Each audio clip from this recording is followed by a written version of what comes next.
explain why people today are struggling with blood sugar and insulin resistance, even though they think they're eating healthy. Modern lifestyles silently rewire the body, make it sound urgent but hopeful, pulling the listener in by saying that once they understand how insulin really works, they can reclaim their metabolic health. Imagine for a moment that every cell in your body is like a light bulb.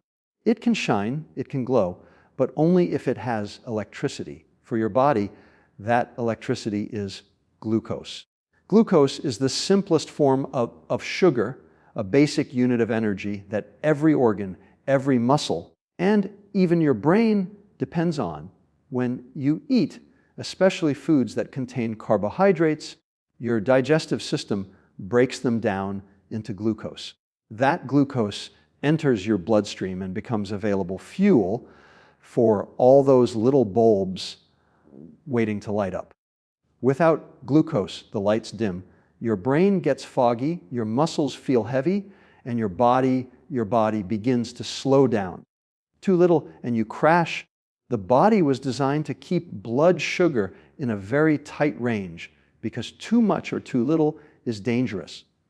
Now, here's where things get interesting. Glucose doesn't just float around and magically jump into your cells.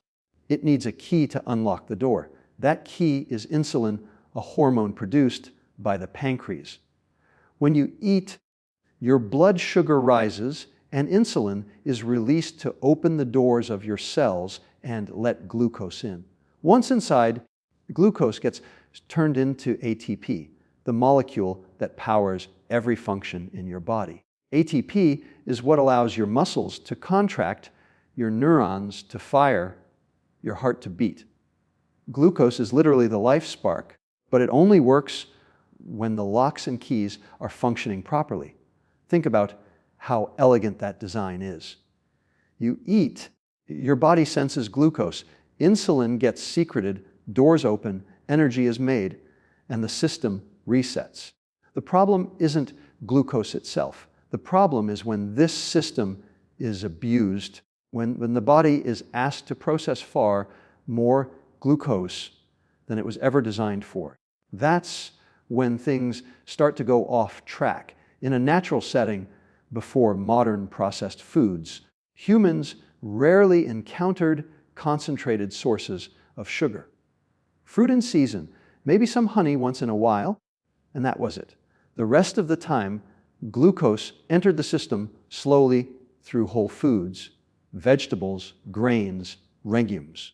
That slow entry kept blood sugar within range, gave insulin time to do its job, and left the body balanced.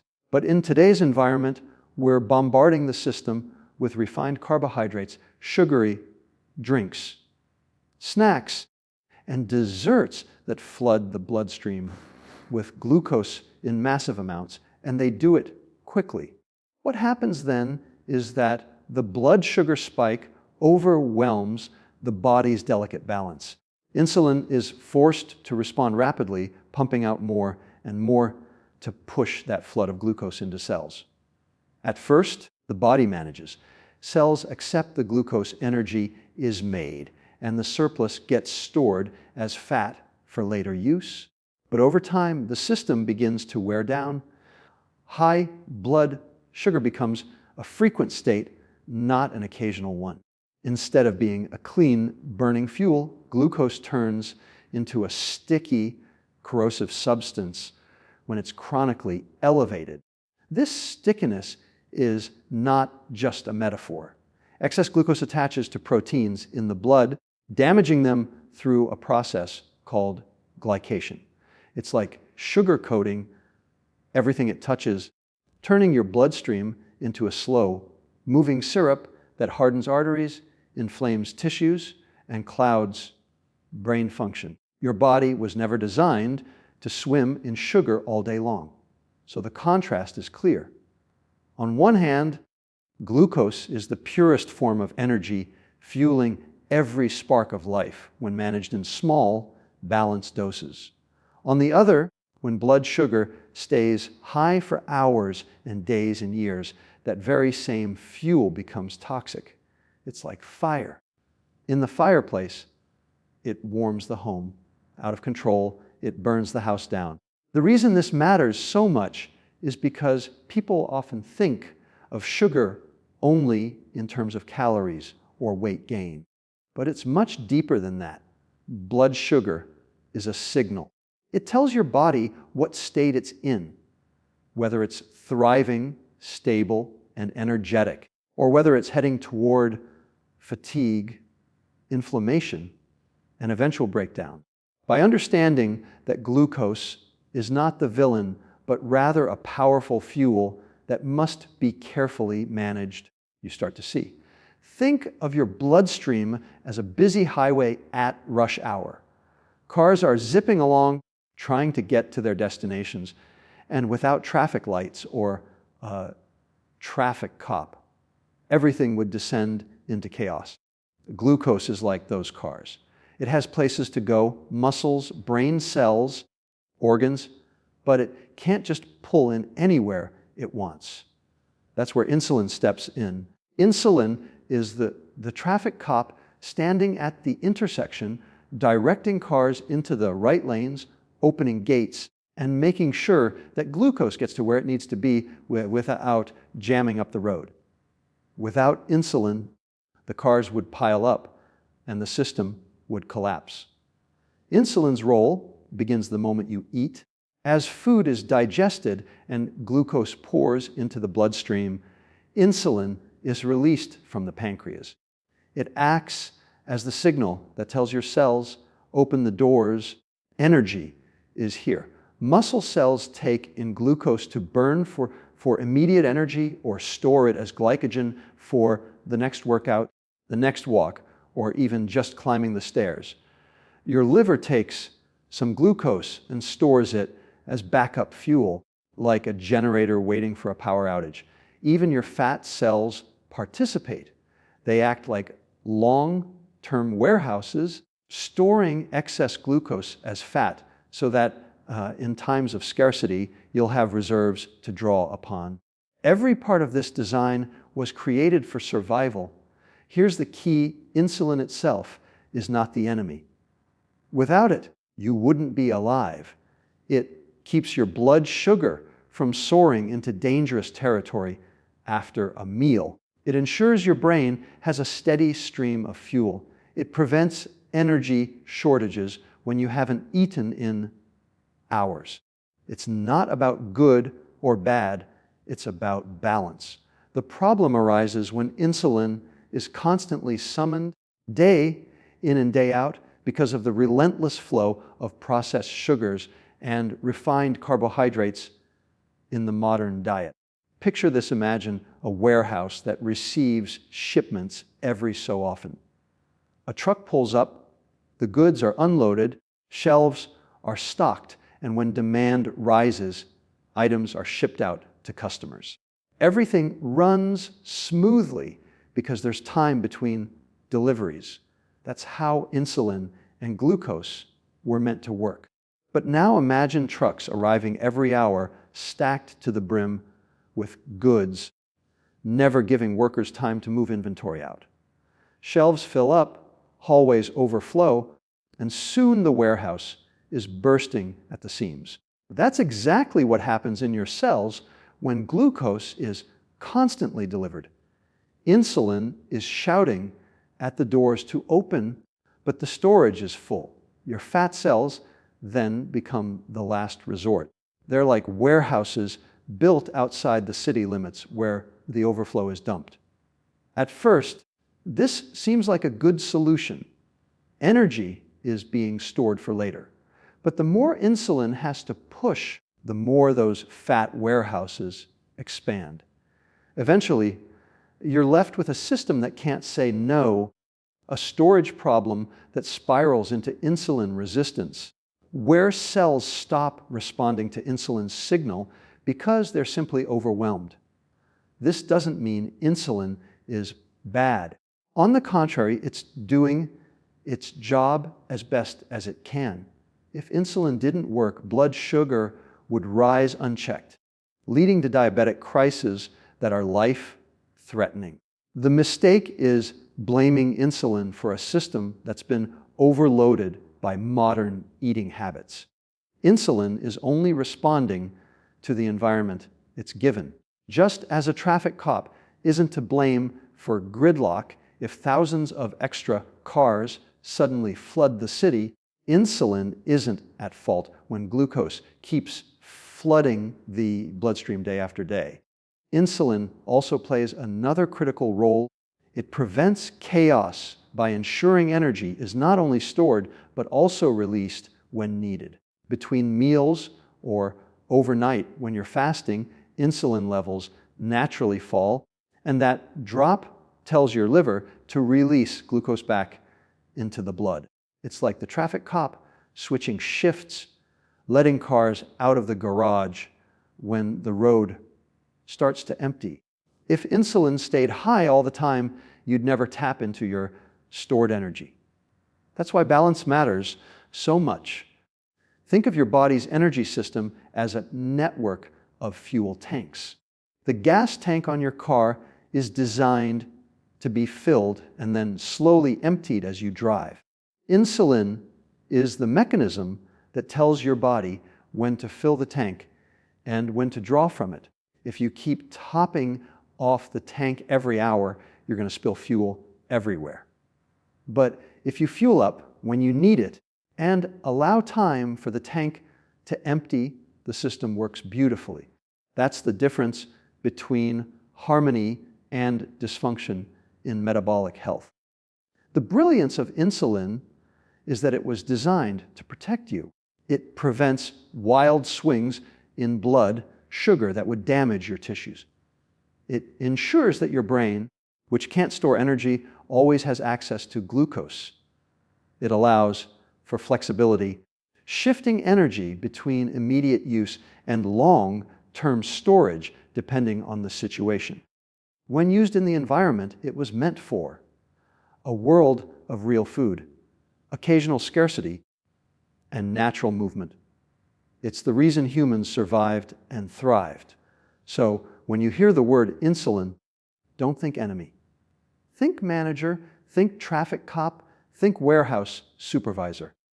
It's the system's way of keeping order.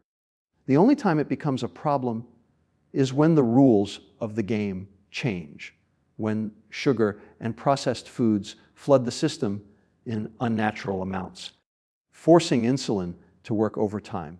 In that context, even the best traffic cop can't prevent the gridlock. Picture yourself sitting down to a meal, a big plate of pasta with white bread on the side, maybe a soda to wash it down. It tastes good, it fills you up, and in the moment it feels harmless. But let's zoom into what's happening inside your body as you take those bites. The refined carbohydrates are rapidly broken down into glucose. Within minutes, that glucose rushes into your bloodstream like a flood. Your blood sugar spikes, and the pancreas responds immediately by releasing insulin. Insulin rushes to the scene like a firefighter trying to contain a blaze, opening the doors of your muscle and fat cells, urging them to take in the glucose. The fire is contained, the sugar levels come back down, and you feel that sense of satisfaction, maybe even a little sleepy. The system worked just as it was designed. Now imagine that same meal happening again and again, not once in a while, but every single day. Breakfast is a bowl of cereal or a bagel, lunch is a sandwich with chips, dinner is pizza or takeout noodles. Each time, the same flood of glucose pours in, and each time, insulin is called into action. At first, the cells cooperate. They open their doors, take in glucose, convert it into energy, or store it as glycogen. But glycogen storage is limited, like a small closet that fills up quickly. Once that closet is full, insulin has no choice but to direct the overflow into fat storage. Your fat cells are more like expandable warehouses. They'll keep building shelves as long as the shipments keep arriving. Over weeks, then months, this becomes the norm. Your bloodstream is hit with wave after wave of sugar, and insulin is constantly elevated, shouting instructions to your cells. But cells are not built to handle constant yelling. Just like a person who stops responding when they're nagged over and over, the cells begin to tune insulin out. The doors don't open as easily. Insulin raises its voice, pumping out more to get the same effect, but the response gets weaker. This is the first step of insulin resistance, when the cells start ignoring the signal L. At this point, something subtle but critical happens. Even though your blood has plenty of glucose, your cells behave as if they're starving because they aren't taking it inefficiently. You feel tired, hungry again too soon, craving more sugar for quick energy. So you eat more, which dumps more glucose into the system, which demands more insulin, which only makes the resistance worse. It's a vicious cycle, a silent feedback loop that grows stronger with time. Inside your liver, the situation is also changing. The liver is supposed to act as a buffer, storing glucose when there's too much and releasing it when there's too little. But when it's bombarded with excess glucose day after day, it starts converting much of that into fat. Tiny fat droplets begin to collect in the liver cells, gumming up the machinery. This is how non-alcoholic fatty liver disease begins, not with alcohol, but with sugar overload. The liver becomes sluggish, and instead of helping regulate blood sugar, it starts making the problem worse. Meanwhile, the pancreas is working overtime. Its beta cells, the ones responsible for producing insulin, are under constant strain. At first, they rise to the challenge, producing more and more insulin to push glucose into resistant cells. But the pressure never lets up, and over the years, these cells start to wear out. They can't keep up the same pace forever. Slowly, they lose their ability to make enough insulin. And that's when blood sugar levels start creeping higher and higher. This is often the moment doctors label it prediabetes or type 2 diabetes. But by then, the process has been unfolding silently for years. The tragedy is how invisible this whole progression can be. You don't feel high insulin. You don't feel glycogen closets closing or fat warehouses expanding. You might notice a little extra belly fat, maybe some brain fog, an afternoon crash, or needing a snack sooner than you used to. But the deeper changes, the resistance at the cellular level, the fat buildup in the liver, the strain on the pancreas, they don't announce themselves loudly until the damage is advanced. Think about it like rust forming on the inside of a pipe. At first, the water still flows just fine, and you have no reason to think anything is wrong. But year after year, the lining of the pipe gets thicker, the opening gets narrower, and one day, the water pressure drops, and you realize the pipe is clogged. Insulin resistance works the same way. Silent, gradual, hidden, until one day it bursts into view as full-blown metabolic disease. And yet, here's the hopeful part. Insulin resistance doesn't appear overnight, and it doesn't have to be permanent. Just as it builds slowly through years of repeated spikes and crashes, it can be eased through consistent choices that reduce the burden on insulin. Muscles can relearn how to take in glucose when they're used. The liver can shed fat when given a break from constant overload.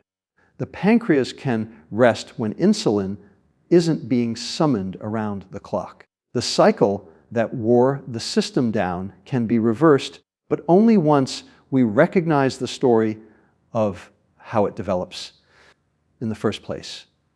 Imagine the liver as the body's central warehouse, the place where energy is managed and distributed with precision. Every time you eat, glucose enters the bloodstream, and part of that load is sent straight to the liver.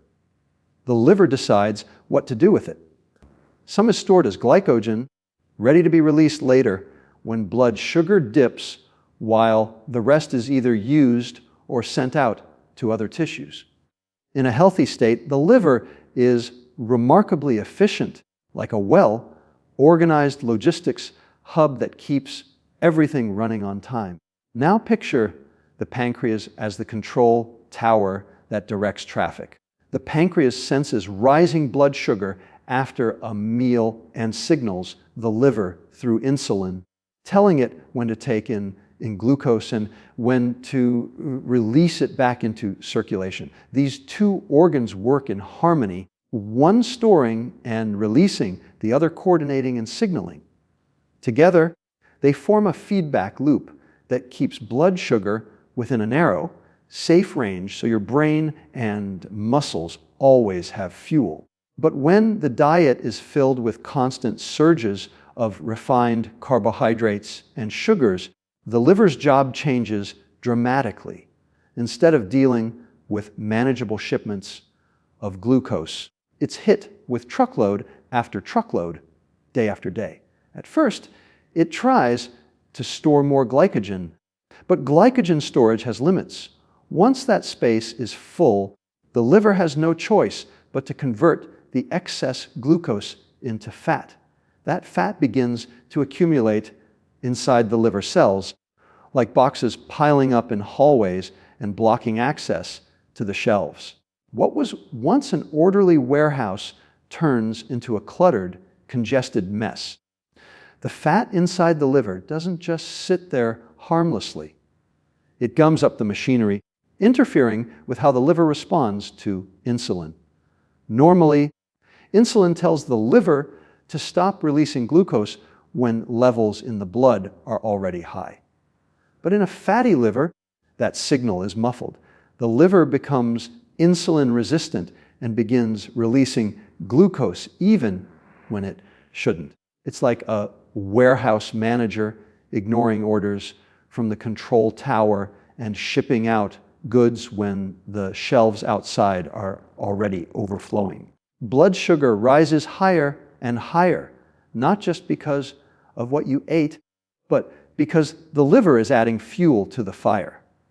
This puts enormous pressure on the pancreas.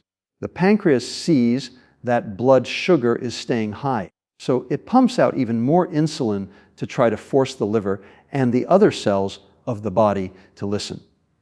At first, this works.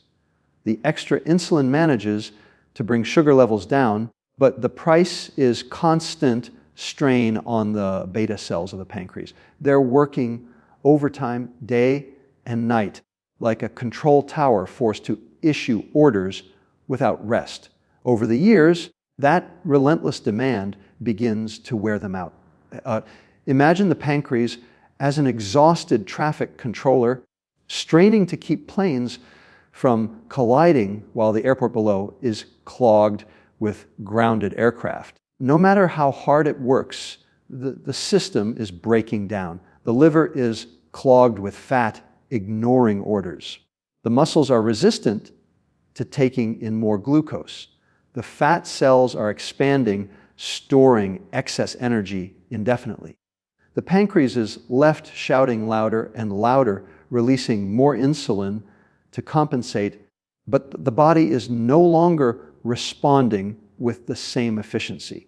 As this cycle continues, the consequences become visible. The fatty liver progresses, impairing metabolism even further. The pancreas may begin to falter, its beta cells losing the ability to keep up with the constant demand. Blood sugar, once tightly controlled, now swings higher for longer after meals. Eventually, fasting blood sugar, the level measured first thing in the morning, rises too because the liver is releasing sugar overnight unchecked.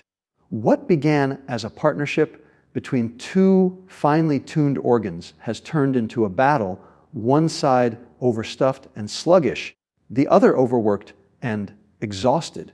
It's important to understand that this breakdown doesn't happen overnight. It's a gradual process, invisible for years, until suddenly it's not. People often don't realize anything is wrong until blood tests reveal elevated fasting glucose, triglycerides, or liver enzymes. By then, the liver has been struggling under the weight of fat for a long time, and the pancreas has been compensating with high insulin for years. What's seen in a single test result is only the tip of the iceberg. The human body wasn't built for this constant assault of sugar. The liver was meant to handle intermittent loads, not daily floods. The pancreas was designed to send out signals in pulses, not to be stuck in emergency mode around the clock.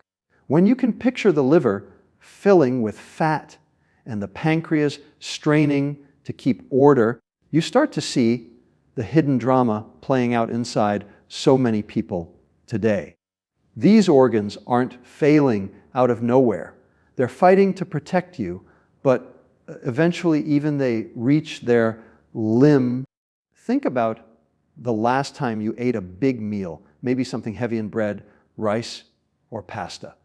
You felt full at first, but within an hour or two, you noticed your eyelids getting heavy, your energy slipping away, and maybe even the need for a nap. That post-meal crash is one of the earliest signs that your blood, sugar, and insulin system is under strain. What's happening is simple but important. Your body takes in a surge of glucose, insulin rushes, to push it into cells, and the rapid swing leaves you drained. Instead of feeling nourished and steady, you feel tired because the system is overcorrecting and the ups and downs are more dramatic than they should be. Now consider constant hunger. In a balanced system, eating should satisfy you for several hours. But when insulin resistance begins, the story changes. Your cells aren't responding well to insulin, so even though there's plenty of glucose circulating, they're starved for fuel. Your brain interprets this as hunger. You eat more, but the cycle repeats. Glucose surges, insulin surges, cells still resist, and your brain keeps asking for more. It's like shouting at a delivery driver to bring food when the pantry is already full, but the key to the pantry is broken.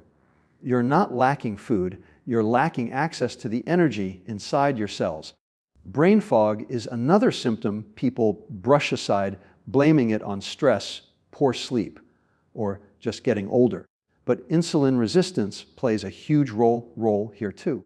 Your brain depends on a steady supply of glucose because it doesn't store energy the way muscles do. When blood sugar spikes and crashes repeatedly, your brain is either swimming in too much or suddenly deprived of enough. Neither state is ideal. Those swings cloud thinking, dull focus, and leave you struggling to concentrate. Over time, chronically high insulin can even affect the brain's sensitivity to signals, setting the stage for cognitive decline later in life. Then there's belly fat, the most visible warning sign of all. People often think it's just a matter of eating too much, but it's more complicated than that. Insulin is a storage hormone. When levels are constantly high, your body is instructed to store, not burn. And one of the easiest places to store is deep inside the abdomen, around the organs. This visceral fat is not just padding, it's metabolically active, releasing inflammatory signals that worsen insulin resistance further. So that growing waistline isn't just a cosmetic issue. It's a sign that your system is tilting out of balance, that your body is being told to hoard energy instead of use it. The tricky part is that none of these symptoms scream disease in the beginning. Fatigue after meals can be blamed on overeating. Constant hunger can be brushed off as a fast metabolism. Brain fog is dismissed as stress. Belly fat is chalked up to aging. But taken together, these are not random quirks. They're the body whispering that insulin is working overtime and cells are no longer listening. They're the early rumblings of a much bigger storm if nothing changes. When you see someone reaching for coffee every afternoon just to stay awake, or grabbing snacks late at night because they're still hungry, or complaining that they just can't focus like they used to, you're often looking at the subtle effects of insulin resistance. These symptoms may feel ordinary in today's world, but that's only because so many people are experiencing them. Ordinary doesn't mean normal. What's normal is steady energy, clear thinking, satisfaction from meals, and a body that stores fat in a balanced way. The beauty of recognizing these signs early is that they give you a chance to act before things spiral into prediabetes, diabetes, or metabolic syndrome. The body is constantly signaling what's happening inside. It just takes slowing down and paying attention. Fatigue, hunger, fog, and belly fat are not the end point. They're the red flags waving to tell you that the system is under stress and needs relief. When you learn to see them for what they are, you no longer ignore the whispers that warn of the storm ahead. When insulin resistance is left unchecked, the body gradually shifts from manageable signals to more serious conditions that shape long-term health. The first stage often appears as prediabetes. This is when fasting blood sugar and insulin levels are higher than normal, but not yet high enough for diabetes diagnosis. On the surface, it may not feel like much has changed. Many people with prediabetes feel perfectly fine. But inside, the cells are already resisting insulin's call, and the pancreas is working harder than ever to compensate. Prediabetes is the body's warning light on the dashboard, the signal that things are sliding in the wrong direction. If nothing changes, prediabetes can tip into type 2 diabetes. Here, the pancreas simply can't keep up with the demand anymore. The beta cells that once pumped out insulin in overdrive are fatigued and weakened. Blood sugar stays elevated for longer and longer periods, not just after meals, but throughout the day. High blood sugar itself becomes toxic, damaging blood vessels, nerves, and organs. The body that once kept glucose in a narrow, safe range now allows it to swing too high, leaving a trail of damage that builds over time. Type 2 diabetes doesn't develop overnight. It's the end result of years of strain and imbalance. Alongside these changes, the liver tells its own story.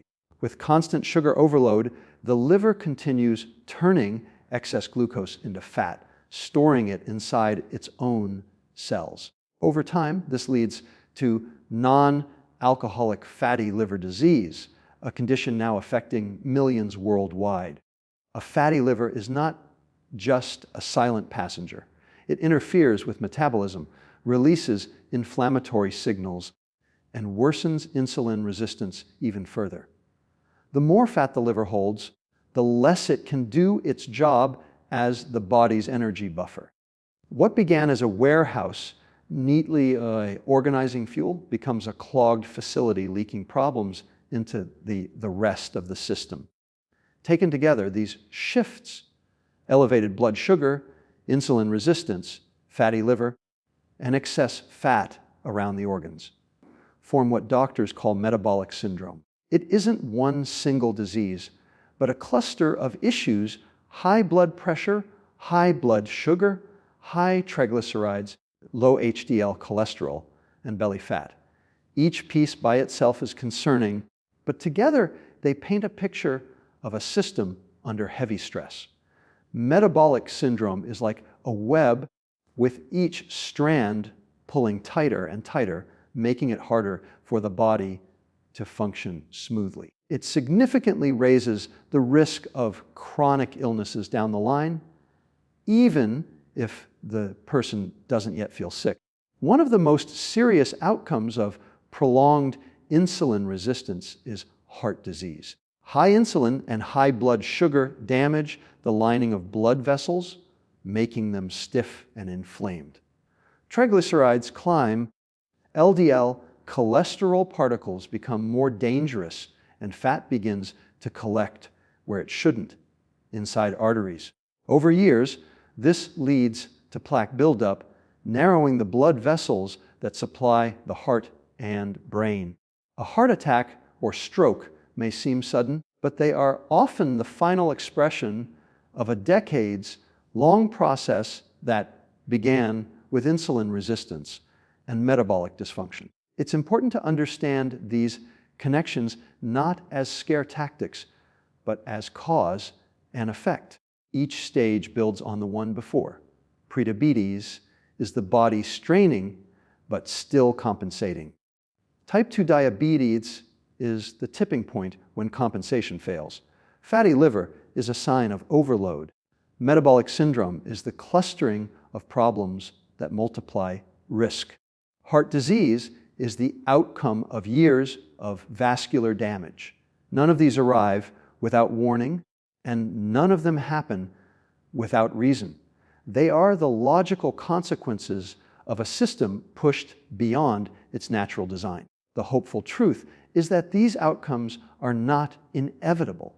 Just as insulin resistance builds slowly, it can be eased slowly. Lifestyle changes that reduce the constant burden on insulin, such as improving diet, increasing movement, reducing stress, and supporting sleep, can reverse early stages and prevent later ones. Many people have reversed prediabetes, improved fatty liver, and reduced their risk of heart disease by restoring balance before the damage becomes irreversible.